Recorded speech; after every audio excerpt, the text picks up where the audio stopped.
فاعبد الله مخلصا له الدين ألا لله الدين الخالص.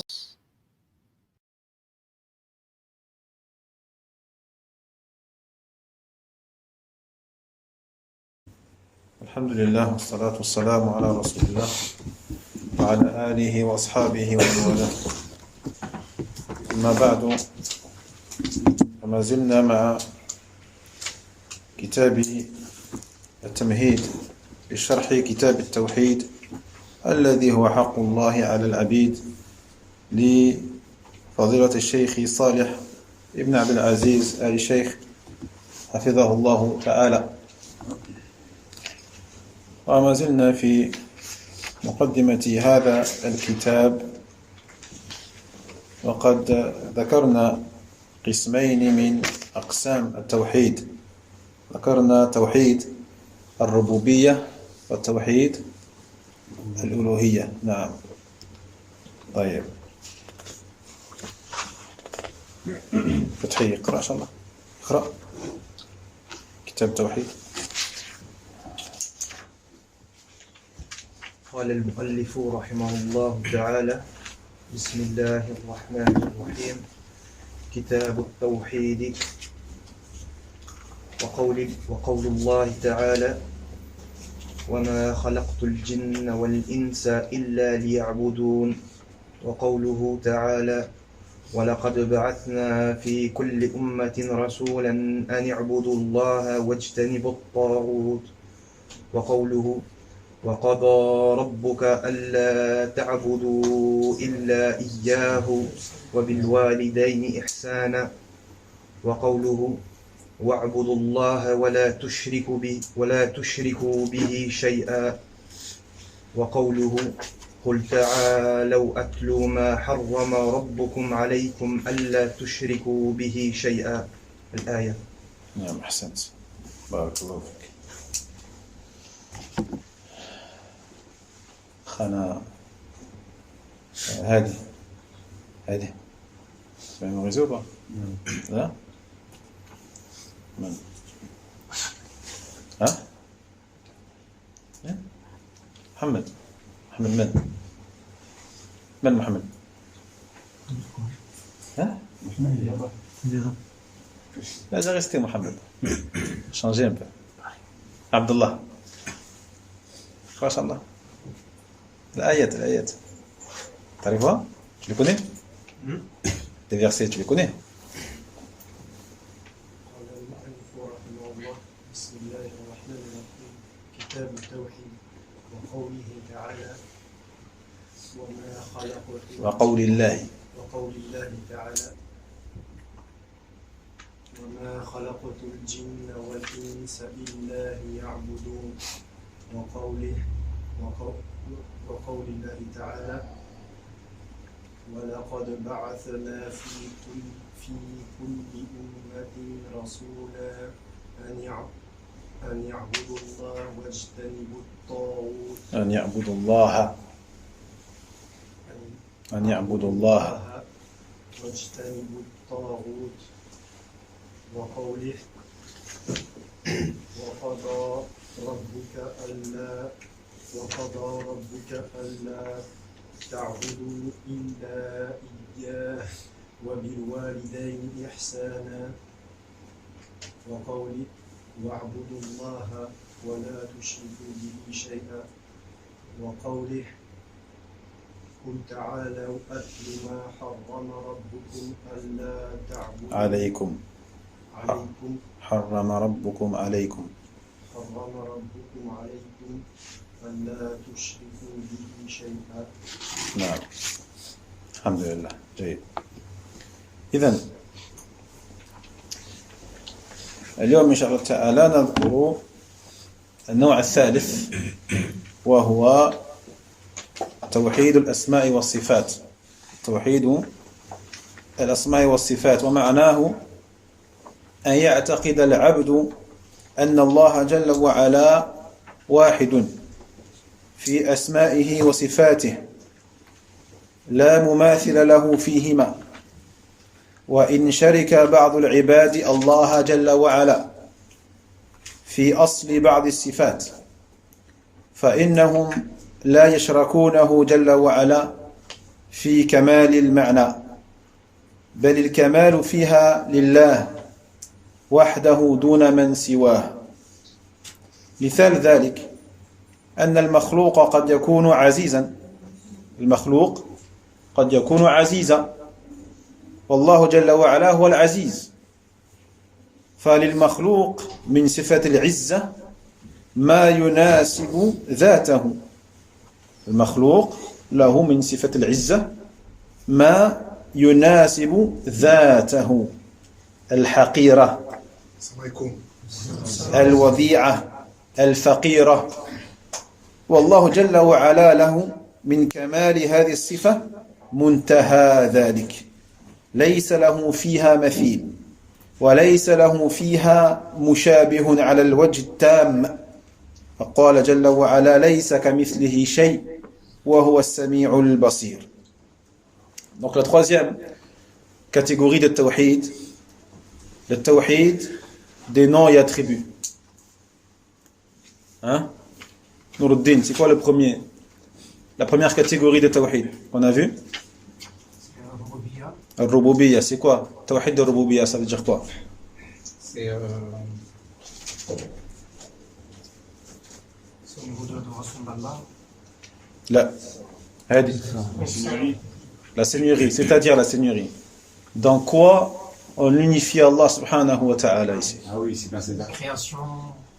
C'est-à-dire dans les actes de qui? D'Allah. D'accord? Tout simplement. تقول توحيد الله في الربوبية هو توحيد الله في أفعاله سبحانه وتعالى، أو تقول إفراد الله tu peux dire ça aussi، إفراد الله في أفعاله هو. طيب لأن التوحيد هو إفراد الله بما يختص به من الربوبية والألوهية والأسماء والصفات. Parce que le tawhid, tout simplement, c'est le fait de rendre unique Allah tabarak wa ta'ala dans ce qui lui est propre. D'accord? Pour faire vraiment simple, vous compreniez bien, le tawhid, rendre unique Allah dans ce qui lui est propre. Concernant la seigneurie, al-uluhiyya, la divinité, et les noms et attributs. Et c'est pour ça qu'on avait vu aussi que at-tawhid, le fait de traduire tawhid par unicité, en vérité, c'est pas correct. C'est même faux en vérité. Pourquoi c'est faux? Parce que l'unicité, c'est le caractère de quelque chose qui est unique. Alors que le tawhid, c'est rendre quelque chose unique. Vous voyez la différence? Le tawhid, quand tu rends quelque chose unique. Alors que l'unicité, c'est al-wahdaniyya. Al-wahdaniyya, le caractère d'une chose qui est unique. Allah Jalla wa Ala min sifatihi al-wahdaniyya. L'unicité, Allah il est unique, al-wahdaniyya. Mais est-ce qu'on peut dire que le tawhid, c'est l'attribut d'Allah? On ne peut pas le dire. Parce que le tawhid, c'est le fait de rendre quelque chose unique. D'accord? Donc pour pouvoir dire que le tawhid, c'est un attribut d'Allah, il nous faut quelque chose, un texte, quelque chose. Al-muhim. C'est pour ça que la meilleure traduction pour ce mot, at-tawhid, ça serait l'unicisation. L'unicisation, le fait de rendre unique quelque chose. D'accord? Je ne sais même pas s'il existe ce mot, mais on va l'inventer, Inch'Allah. L'unicisation d'Allah tabarak wa ta'ala, rendre quelque chose unique. Parce que l'unicité, encore une fois, c'est al-wahdaniyya. C'est pas la même chose. Al-wahdaniyya shay, wa at-tawhid shay. Ça? Non. Et donc, ici, on va voir le tawhid des noms et attributs. Qu'est-ce que c'est? Ah oui, d'abord, le deuxième, c'est quoi? Hadi? Hadi, t'es là? Le deuxième, c'est la divinité, l'adoration. Voilà. C'est-à-dire rendre unique Allah dans les actes Des créatures. des créatures. Ifradullah fi af'al al-ibad. Uniciser Allah tabarak wa ta'ala dans les actes de la créature. Donc, le tawhid des noms et attributs, ça veut dire quoi? Ça veut dire que la créature croit qu'Allah tabarak wa ta'ala, il est unique dans ses noms et ses attributs. Et donc qu'il n'a pas de semblable, qu'il n'a pas d'égal. Même si, il dit le cheikh, que certaines créatures, au niveau notamment de certains attributs, ont des attributs qui ont un lien avec ceux d'Allah tabaraka wa ta'ala, au niveau de l'origine de leurs attributs. Par exemple, la vue, l'ouïe, la science, etc. Ce sont des termes, des concepts dans la langue arabe, d'accord, qui ont chacun un sens. La vue, le fait de voir, l'ouïe, le fait d'entendre, la science, le fait de savoir. Donc tous ces attributs-là, Allah Jalla wa Ala les possède. Mais certaines créatures les possèdent aussi. La vue, Allah y voit, la créature elle voit. Allah il entend, la créature entend. Allah y sait, la créature sait. D'accord? Donc, au niveau de l'origine et du fondement de ces notions, il y a un lien entre les attributs des créatures et ceux d'Allah tabaraka wa ta'ala. C'est ça qui veut dire le cheikh. Même si chez certaines créatures, il y a un lien, une association entre guillemets avec la notion de ces choses-là que peuvent détenir certaines créatures, par rapport à l'élément fondamental de ces attributs, comme on a dit, la vue, l'ouïe, etc. La vie, مثلا. Mais de manière totale et absolue, cela n'existe pas. Il n'y a aucune association de manière totale, complète, absolue, entre les attributs d'Allah, les noms d'Allah, et les attributs des créatures et les noms des créatures. Vous voyez? La perfection, car la perfection totale et absolue dans les noms et attributs n'appartient qu'à Allah subhanahu wa ta'ala et à personne d'autre. Exemple. Il dit le cheikh, il prend l'exemple ici de l'attribut de Al-Izza. Al-Izza. Donc Al-Izza, il y a plusieurs types d'Izza. Il y a l'Izza par rapport à la force, Al-Izza par rapport à la noblesse, Al-Izza par rapport à la perfection. D'accord? Donc Al-Izza, il dit, Allah il est Aziz. Allah ou Al-Aziz, c'est Al-Aziz. Parmi les noms d'Allah, Al-Aziz, et parmi ses attributs, Al-Izza. La créature peut posséder également parmi ses attributs Al-Izza, la force, la noblesse, la valeur, le fait qu'elle possède beaucoup de qualités, elle est Aziz. Mais c'est une noblesse, c'est une force qui est propre à son être de créature, qui est spécifique à son soi et qui est approprié à elle, à son être faible, modeste, inférieur, alors que Allah tabaraka wa ta'ala, lui, possède l'attribut d'Izza, mais à la perfection. D'accord? Donc il y a un lien entre l'Izza de la créature et l'Izza d'Allah au niveau du sens de l'Izza, qui est, comme on a dit, la force, etc., etc. D'accord? Mais bien sûr, de manière totale et complète, c'est pas possible. D'accord? Allah Jalla wa Ala, Al-Aziz, c'est Al-Aziz, mais à la perfection. La créature, elle est Aziza, mais d'une Izza qui est propre à elle. D'accord? Non. Car Allah n'a pas de semblable.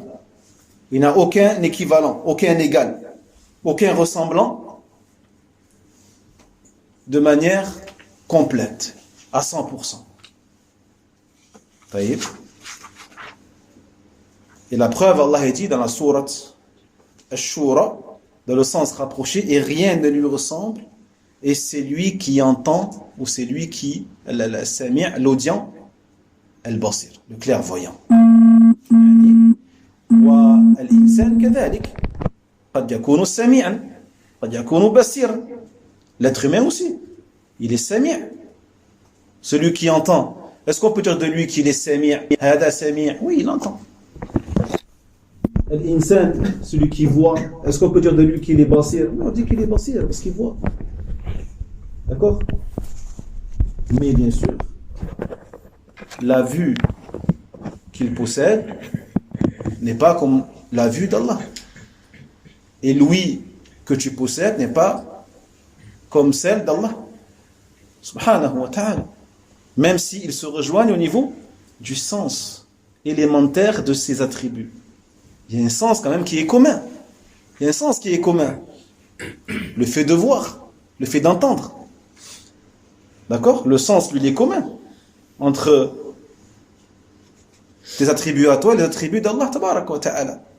Il n'y a pas de différence entre le fait qu'Allah y voit et que toi tu vois au niveau du sens élémentaire, du sens fondamental de cet attribut-là. Est-ce que c'est bon les frères? C'est bon? Alhamdulillah. فهذه الأنواع الثلاثة من التوحيد ذكرها الشيخ رحمه الله في هذا الكتاب. لكن لما كانت التصانيف قبله اعتنى فيها العلماء، أعني علماء السنة والعقيدة، ببيان النوعين الأول والثالث. الأول والثالث أي الربوبية والأسماء والصفات، وهما توحيد الربوبية وتوحيد الأسماء والصفات. فلما اعتنى العلماء بهما لم يبسط الشيخ رحمه الله القول فيهما، وإنما بسط القول فيما الناس أحوج إليه ويفتقدون التصنيف فيه. وهذه طريقة الإمام رحمه الله، فإن كتاباته المختلفة ومؤلفاته المتنوعة إنما كانت بحسب حاجة الناس إليها، ليست للتكاثر أو للاستكثار أو للتفنن، وإنما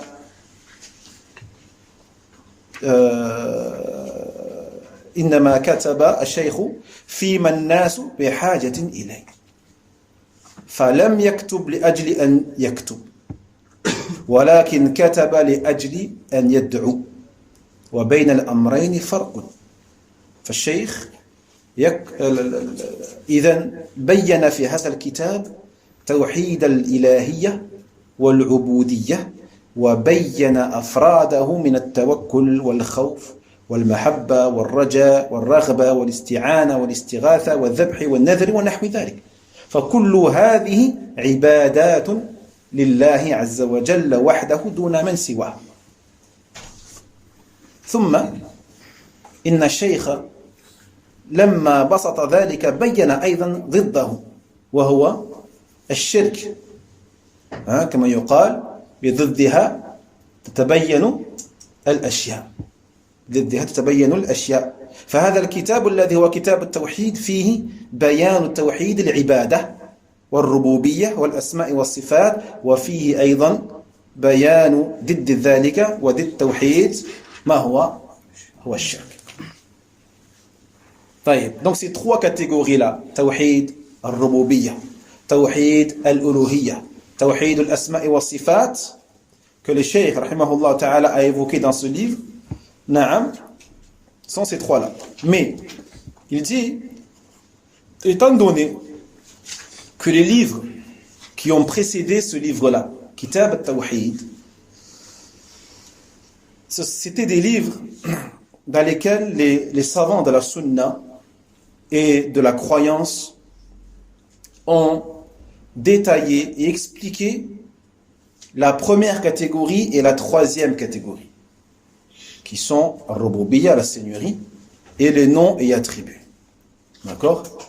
Donc, vu que les ulama avant lui avaient pris soin d'étudier et d'enseigner ces deux tawhid-là, la seigneurie et les noms et attributs, cela a fait que l'auteur, rahimahullah, Cheikh Mohammed, rahimahullah ta'ala, ne s'est pas étendu et n'a pas développé comme il a développé pour tawhid al-uluhiyyah, de la divinité. Il en a parlé, certes, dans ce livre-là, mais moins que la deuxième catégorie, qui est Tawhid al-Uluhiyya. En fait, il a plus détaillé, il s'est plus étendu sur la chose dont les gens avaient le plus besoin, à son époque, en tout cas. D'accord? Et chose dans laquelle il y avait peu d'ouvrages. Et ceci est la méthodologie de l'imam, rahimahullah ta'ala. Donc, ces nombreux ouvrages divers et variés n'ont été faits qu'en fonction du besoin des gens. Qu'en fonction du besoin des gens. Pas pour multiplier les livres ou écrire le plus de livres possible avant de mourir, ou pour diversifier les matières ou les sujets qu'il aborde. Non, il n'a écrit ces livres-là que par rapport aux besoins des gens qu'il constatait à son époque. De quoi les gens ont besoin. Et ça aussi, ça fait partie de la sagesse dont l'imam ou le prédicateur, le prêcheur a besoin. Il a besoin d'étudier l'état de la société dans laquelle il se trouve et voir quels sont les sujets dont les musulmans ou les gens de manière générale ont besoin le plus. Aujourd'hui, bien sûr, à notre époque, à Tawhid, il n'y a pas de doute que c'est un sujet dont les gens ont énormément besoin. Mais il y a d'autres aussi domaines dans lesquels on voit que les gens ont beaucoup de manquements, comme par exemple tout ce qui concerne le comportement, comment se comporter, la conduite qu'on doit adopter envers son frère, envers ses parents, avant tout bien sûr, envers ses enfants, envers son épouse, envers son mari, envers ses amis musulmans, envers ses voisins. Tout ce qui concerne aussi les maladies du cœur, telles que les passions, la jalousie, la colère, la rancune, les shubuhat, les ambiguïtés dans la religion, etc. Donc là, on voit aussi que chaque époque fait que on doit mettre l'accent sur certaines choses plus que d'autres, selon donc les époques et aussi les endroits dans lesquels ils sont. Donc le cheikh, lui, bien sûr, c'est comme ça qu'il fonctionne. Et c'est comme ça qu'il a fonctionné. Il n'a pas écrit des livres pour les écrire, mais il les a écrits dans le but d'appeler les gens à cette chose-là. Et entre les deux, il y a une énorme différence entre le fait d'écrire, pour laisser des livres derrière soi avant de mourir, et le fait d'écrire pour la da'wa. Et le fait d'écrire pour appeler les gens à la chose dont les gens ont le plus besoin. Par conséquent, ici, dans ce livre-là, il a exposé, bien sûr, également Tawhid, en plus de l'Ibada, il a exposé aussi les éléments de Tawhid al-Ibada, tels que la confiance à Allah, la peur, l'amour, l'espoir, l'envie, la demande de l'aide, la demande du secours, le sacrifice, le nadr, le fait de faire un vœu pieux, comme ils disent, de s'imposer quelque chose qui n'est pas obligatoire à la base, hada huwa an-nadr. Et autre chose que cela. Donc toute adoration, pour Allah tabarak wa ta'ala, l'unique, sans associé. Par la suite, le cheikh, rahimahullah ta'ala, l'auteur, lorsqu'il a développé cette chose-là, il a exposé aussi son contraire. Parce que comme on dit, les choses sont clarifiées à travers leurs opposés. D'accord? Les choses sont clarifiées, sont mises en évidence à travers leurs opposés. Ça veut dire que si tu veux savoir ce qu'est vraiment Tawhid, sur le bout des doigts, il faut que tu saches aussi ce qu'est Shirk, son opposé. Pour connaître le bien, il faut que tu connaisses le mal. Qu'est-ce que le mal? Pour savoir qu'est-ce que le bien. Taïb? Wa hakada. Non. Donc on a dans ce livre-là l'exposé du tawhid, de l'adoration, mais également bien sûr de la seigneurie et des noms et attributs, mais on a également aussi l'exposé de son contraire qui est الشرك. فما هو الشرك؟ الشرك معناه اتخاذ الشريك. اتخاذ شريك. وهو أن يجعل واحد شريكا لآخر أو للآخر. يقال أشرك بينهما إذا جعلهما اثنين، أو أشرك في أمره غيره إذا جعل ذلك الأمر لاثنين، فالشرك فيه تشريك، والله جل وعلا نهى عن الشرك كما سيأتي الكلام على ذلك إن شاء الله. وقد بين أهل العلم عند كلامهم عن الشرك أنه بحسب ما دلت عليه النصوص يقسم إلى قسمين باعتبار، ويقسم إلى 3 أقسام باعتبار آخر، كما في التوحيد كذلك. رأينا أن التوحيد قد يقسم إلى 3 أقسام، يقسم إلى كذلك قسمين باعتبارين مختلفين.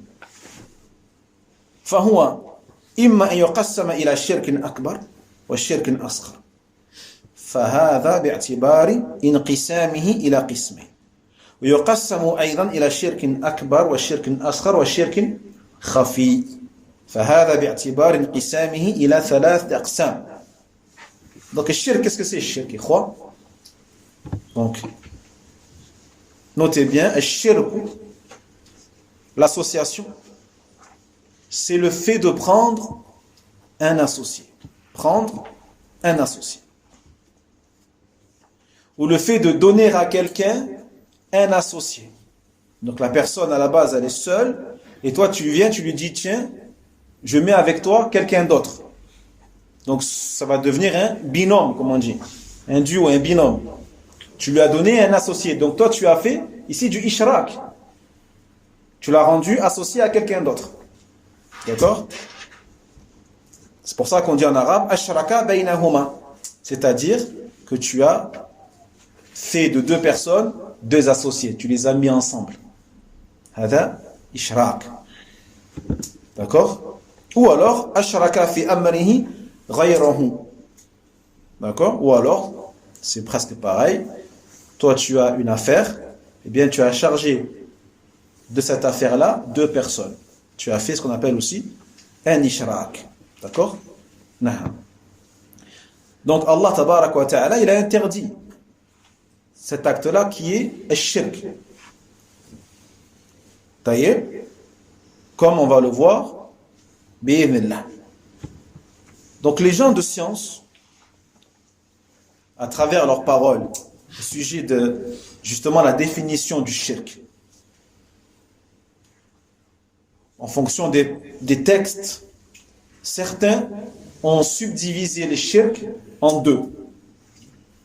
Et d'autres ont subdivisé les shirk en 3, comme on l'a vu pour Tawhid. Vous vous rappelez? Akhi, Tawhid. Est-ce qu'il peut se diviser en 2 parties? Lesquelles?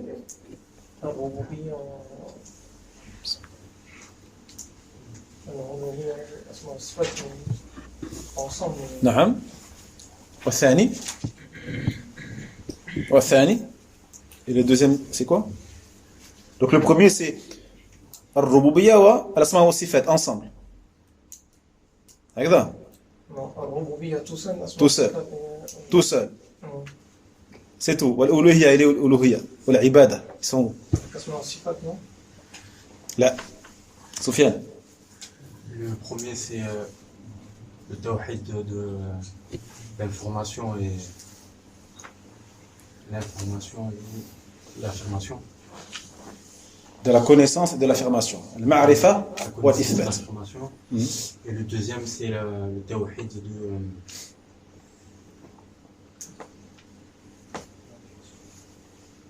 de l'adoration de la divinité, la demande et l'intention. Certes, Mais le nom qu'on avait cité en premier, نعم أخي أحسن نعم توحيد الطلب والقصد, de la demande et de l'intention. Tu te rappelles? La demande et l'intention. Donc la seigneurie ici, Rububiya, il rentre dans quoi? Dans lequel? Dans la connaissance. La connaissance. Al-Uluhiyya. Dans l'intention. Na'am. Wa al-asma wa sifat. Dans l'affirmation. Dans l'affirmation. Ahsant. Donc dans le premier, qui est Tawhid al-Ma'rifati wal-Ithbat, rentre al-Rububiya wa al-asma wa sifat. Et dans le deuxième, qui est al-Talab wa al-Qasd, rentre al-Uluhiyya. Vous vous rappelez ou pas? C'est qu'une semaine, je crois. On l'a dit la semaine dernière, ça. D'accord? Et pour le shirk, c'est pareil. Il y a deux façons de il y a deux classifications que les ulama ils ont fait. La première, il y en a même trois d'ailleurs, en vérité. La première, qui est de dire que le shirk, il y a le shirk akbar et le shirk asghar.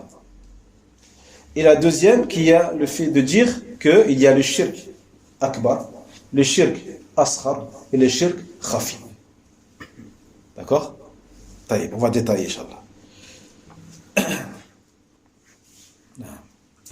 Et bien sûr, chaque classification correspond à un certain point de vue. D'accord? Un certain point de vue, à un angle de vision, en fait.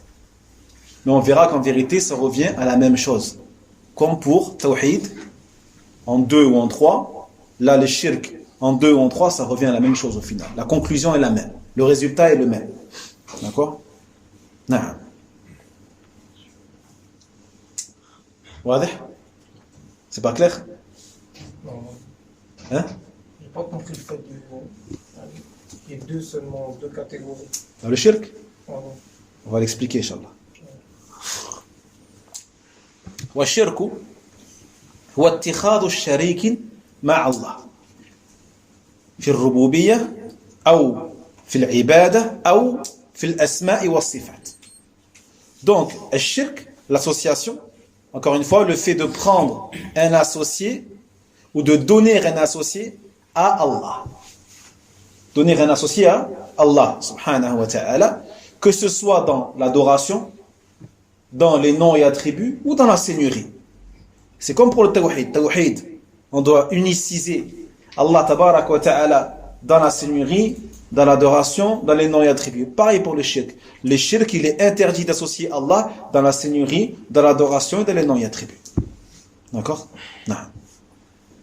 والمقصود هنا النهي عن اتخاذ الشريك مع الله جل وعلا في الربوبية أو في العبادة أو في الأسماء والصفات والأمر بتوحيده سبحانه وتعالى. D'accord?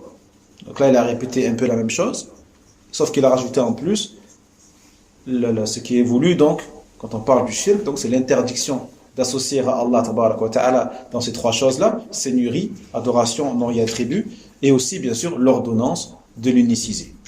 D'accord? L'ordonnance de l'uniciser. التقسيم الأول هو تقسيم الشرك إلى أكبر وأصغر.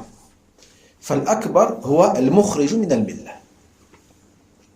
والأصغر ما حكم الشارع عليه بأنه شرك وليس فيه تنديد أي ليس فيه إشراك أو تشريك كامل يلحقه بالشرك الأكبر. وعبر عنه بعض العلماء بقوله هو ما كان وسيلة إلى الشرك الأكبر. فعلى هذا يكون الشرك الأكبر منه ما هو ظاهر ومنه ما هو باطن خفي. طيب. Donc, la première classification du shirk en deux parties. Shirkun akbar, donc l'association majeure, ou shirkun asghar, l'association inférieure. D'accord? Parce que mineur, j'aime pas trop ce mot-là, mineur, on a l'impression que c'est pas grave. Non, inférieur au premier en tout cas. Donc l'akbar, c'est le shirk qui te fait sortir de la religion. Alors que l'asghar, l'inférieur, c'est celui dont Allah tabarak wa ta'ala, le législateur, Allah, a dit de cet acte-là qu'elle est du shirk. Donc c'est un acte qu'Allah Jalla wa Ala a défini comme étant du shirk. Mais dans cet acte-là, il n'y a pas une association totale qui fait que cela atteigne le degré de shirk akbar. C'est du shirk, parce qu'Allah Jalla wa Ala l'a mentionné comme tel, ou parce que le prophète alayhi salatu wassalam l'a mentionné comme tel, mais ce n'est pas une association parfaite, totale, qui fait que cela a atteint le degré de shirk akbar. Certains ulama l'ont défini aussi comme étant ceux qui amènent au shirk akbar. Toute chose qui amène vers le shirk akbar peut rentrer dans ce terme-là, shirk asghar. Il faut savoir aussi que dans le shirk akbar, il y a des choses qui sont zahir, qui sont visibles. Il y a des choses qui sont batin, khafi, qui sont invisibles. D'accord? Qui sont invisibles. Donc on voit en vérité que par rapport à la deuxième classification, on a quand même le shirk al-khafi, le shirk caché, invisible. Sauf qu'ils l'ont fait rentrer dans la première et la deuxième. Ça veut dire que parmi le shirk akbar, il y a du shirk qui est visible et du shirk qui est invisible. Et dans le shirk asghar, pareil, il y a du shirk asghar visible et il y a du shirk asghar invisible. C'est bon, ikhwan?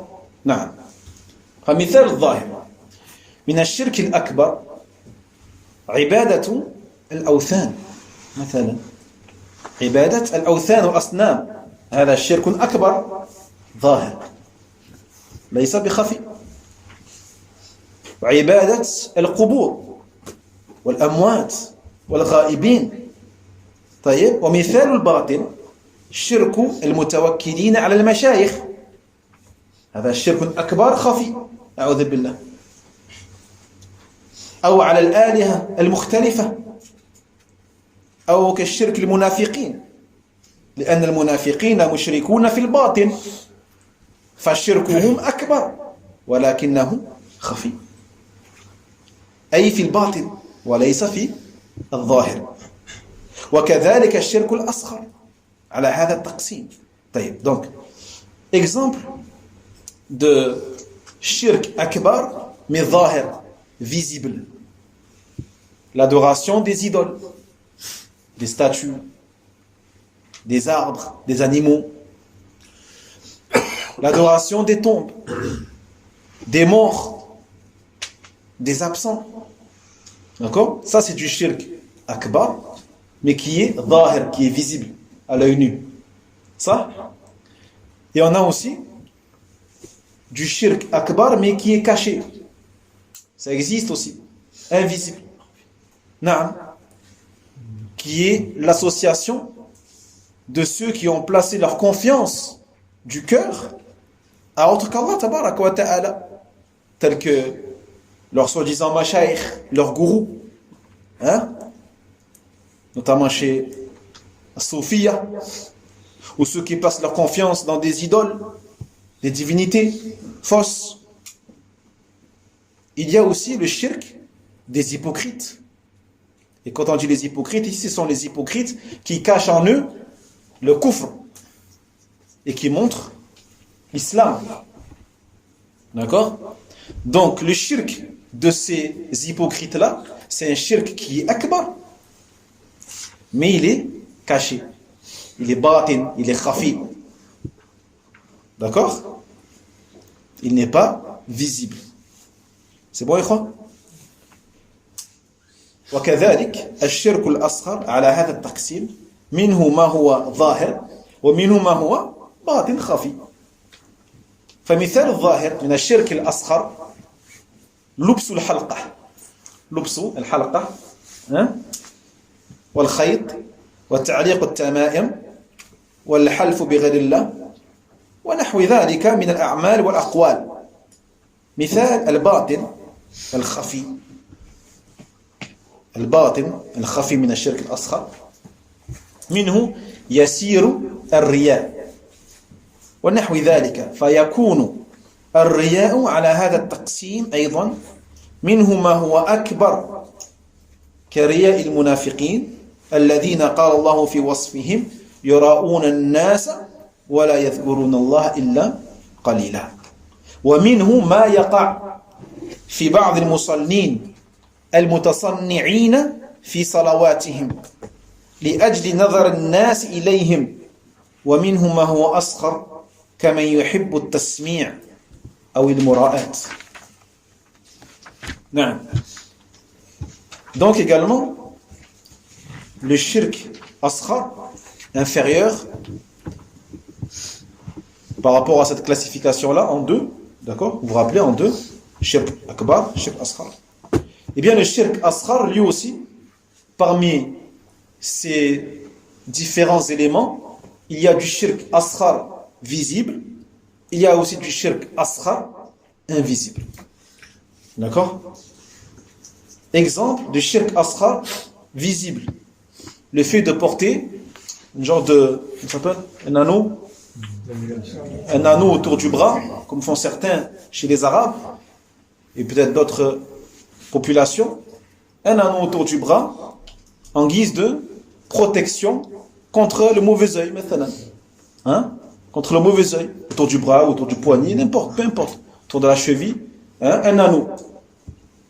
Ou un fil, certains portent un fil, ou alors le fait de suspendre un, comment ils appellent ça, un tamaim. Donc tamaim c'est tout, les amulettes, tous les, en fait c'est des objets porte-bonheur, des objets porte-bonheur, hein?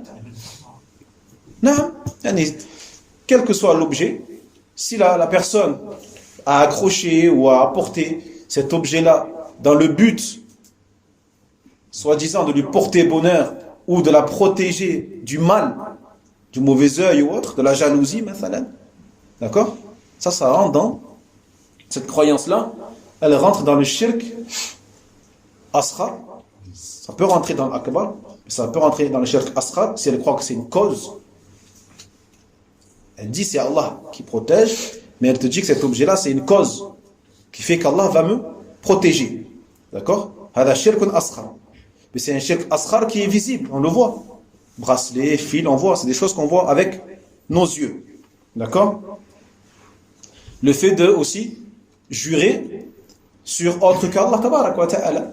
Ceux qui jurent sur la tête de leur mère, de leur père, de leurs enfants, sur la Mecque, etc. C'est des serments sur autre qu'Allah tabarak wa ta'ala et ça rentre dans shirk asghar. Et c'est un shirk asghar qui est visible, dans le sens où on l'entend. On peut l'entendre. D'accord? Naam. Exemple maintenant de shirk caché ou invisible. Parmi les shirk inférieurs, asghar, entre guillemets, la petite ostentation. D'accord? La simple ostentation. Il y a autre chose que cela. Donc, l'ostentation, dans ce cas-là, par rapport à cette classification-là, on a deux formes de riya. On a l'ostentation qui est majeure et qui fait partie des shirk akbar, et on a l'ostentation qui est mineure, qui fait partie des shirk asghar. Donc l'ostentation majeure, on en a parlé déjà, c'est l'hypocrisie des hypocrites. Ceux qui montrent l'islam par ostentation, donc, et qui cachent le kufr. Donc il est clair que cette ostentation-là, c'est du shirk akbar. Parce qu'ils cachent en eux les shirk. D'accord? Naam. Et Allah, à leur sujet, il a dit quoi? Il a dit إذا قاموا إلى الصلاة قاموا كسالى. Yura'una an-nasa wa la yadhkuruna Allah illa qalila. Dans le sens rapproché, lorsqu'il se lève pour la prière, il se lève avec paresse, ou en étant paresseux, en détestant. Il n'aime pas cette prière-là, parce que ce sont des hypocrites. Et Yura'una an-nas, il se montre aux gens, il montre aux gens qu'il prie, alors qu'au fond d'eux, il cache la haine de la prière, la haine des musulmans. Hein? Et ils invoquent Allah que très peu. C'est-à-dire que leurs invocations, en vérité, elle n'est pas acceptée. Elle n'est pas acceptée. Car Allah n'accepte aucune invocation de l'hypocrite, d'une hypocrisie majeure. D'accord? Mais on a aussi l'ostentation qui touche certains en prière, par exemple. Qui touche certains en prière, qu'Allah nous en préserve, qui lorsque ils voient qu'il y a des gens autour d'eux, qu'est-ce qu'ils font? Ils embellissent leur prière de manière factice. Donc c'est pas une chose qu'ils ont fait pour Allah tabarak wa ta'ala, mais c'est factice. Voyez? Dans le but que les gens les voient. Ça c'est du shirk asghar. Comme celui qui aime qu'on parle de lui. Celui qui aime qu'on le regarde et qu'on lui fasse des éloges. D'accord? Mais attention, il y a des ulama, tel que Cheikh Al-Uthaymin rahimahullah ta'ala, qui dit que celui qui prie du début de sa prière jusqu'à la fin de la prière et que sa seule intention c'est l'ostentation, il ne prie pas pour Allah. Sa seule intention c'est l'ostentation. Il dit hada shirkun akbar. Hada shirkun akbar. Il rentre en prière, c'est pas pour se rapprocher d'Allah. Il rentre en prière pour les gens, pour montrer aux gens, pour que les gens disent de lui ceci et cela. هذا شرك أكبر. D'accord? الله المستعان.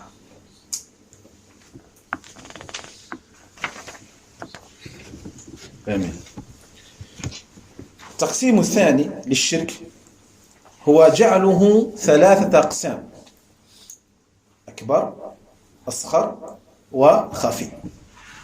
وهذا التقسيم يعنى به أن الأكبر ما كان مخرجا من الملة مما فيه صرف العبادة لغير الله عز وجل، والأصغر ما كان وسيلة لذلك الشرك الأكبر وفيه تنديد لا يبلغ به من ندد أن يخرج من الإسلام، وقد حكم الشارع على فاعله بالشرك أو حقيقة الحال أنه ندد وأشرك. وأما الشرك الخفي فهو كيسير الرياء ونحو ذلك. وبعض أهل العلم يقول بالتقسيم الأول، ومنهم من يقول بالثاني. وبعض أهل العلم كذلك قسموا الشرك إلى شرك جلي وإلى شرك خفي. هذا التقسيم موجود كذلك، الشرك جلي والشرك خفي. نعم. Et la deuxième classification du shirk en trois catégories. La première akbar, la deuxième asghar et la troisième khafi.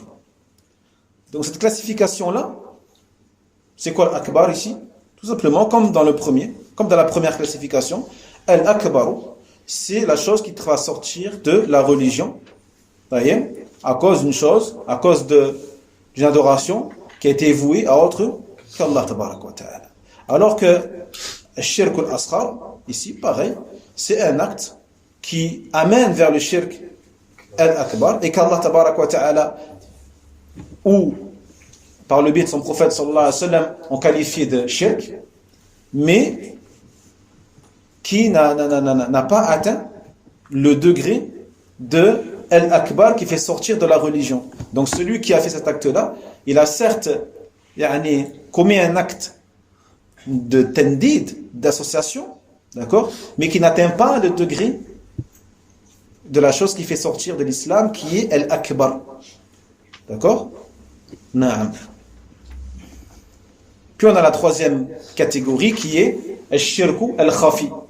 On l'a vu, shirku al-khafi, Donc ici, shirk al-khafi, c'est en vérité pareil que ce qu'on a vu déjà tout à l'heure. C'est un acte qui est caché. C'est un acte qui est caché et qui est de l'ordre du shirk, tel que la petite ostentation ou la grande, d'ailleurs. Donc, certains ulama ont évoqué la première classification, d'autres la deuxième. Certains ont même évoqué une troisième. Une troisième, que vous pouvez noter, c'est le shirk yani jali ou zahir, visible, et le shirk khafi, caché, invisible. D'accord? Qu'on expliquera, Inch'Allah, mardi prochain. Mais yani, ça revient à dire la même chose en vérité, parce qu'en vérité, tu fais rentrer dans le shirk visible, al-akbar ou al-asghar, visible, et tu fais rentrer dans l'invisible, akbar ou al-asghar, invisible. C'est pareil. D'accord? Donc, mais ne vous étonnez pas si vous tombez sur cette classification-là. Il y a 3 classifications qui existent, mais au final, ça revient au même. Comme ici, la deuxième, elle est exactement la même que la première en vérité. Parce qu'en vérité, dans la première, shirk akbar, il y a dedans déjà le visible et l'invisible. Dans l'asghar, le visible et l'invisible. Puis on a une classification particulière dans laquelle il n'y a que l'invisible. Certains ulama disent pourquoi ils ont fait ça. Pourquoi ils ont... Il y a une forme de répétition ici un peu, d'accord? Ils disent que c'est pour que les gens fassent attention, fassent plus attention encore au shirk qui est khafi, qui est caché. C'est un shirk qui, justement, comme il est caché, on ne fait pas attention. Hein? On ne prête pas attention à ce shirk-là qui est sournois, qui est caché, qui n'est pas visible, etc., etc. Donc, pour que les gens fassent plus attention à ces shirk-là, ils ont rajouté une troisième catégorie, hein, afin de sensibiliser les gens à cette forme de shirk qui est le shirk caché, invisible. Allah Ta'ala a'lam. C'est clair les frères? Juste tout à l'heure, concernant les théologies de Tawhid, j'étais pas là, j'ai pas compris. Il est rentré dans le Coran. Tu n'étais pas là. Quand tu n'es pas là, qu'est-ce qu'on fait? On rattrape les cours. Hein? Walakin. Bismillah. Walakin. Le walakin, il efface tout ce que j'ai dit avant. Walakin. Hein? Bismillah. Et je voulais savoir aussi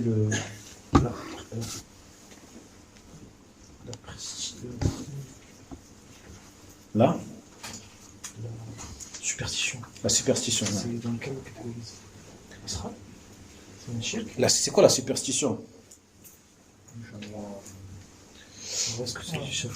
C'est du shirk, bien sûr, c'est du shirk, la superstition. C'est caché? Ça dépend. Ça peut être visible. Le fait de porter quelque chose sur toi, un objet, c'est visible ça. C'est une forme de superstition. C'est l'asral.